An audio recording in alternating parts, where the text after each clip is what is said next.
Magandang araw, ako po Sir T. Madalas po nila akong tawagin Sir Pogi bilang sports coordinator. Akin pong ayusin at aasikasuhin ang mga kinakailangan para sa aming school intramurals. Siyempre, hingi tayo ng pintura. Ma'am Cheche, salamat po sa pintura. Ma'am Tessa, sisimulan ko na po ang pagpipintura.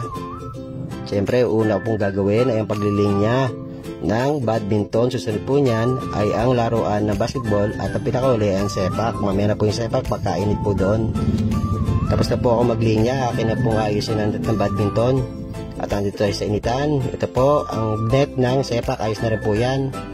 Ito naman, table ng table tennis. Bukas ko na lang po ilalatag, madali na po yan ilatag. Halos tapos na po ako sa aking mga gawin. Kita nyo naman, may mga linya na po yan. Maglalaro nila mga bata. Yan po ang pangalan ng aming team, Balayan West Central School Predators. At yan naman po ang logo ng aming team. Yan. Yan po mga taga-office, maraming salamat sa tarpapel. Wala pa kaming budget sa tarpaulin, kaya salamat sa inyo. Sa ibang araw, babalitaan ko po ulit kayo. Paalam!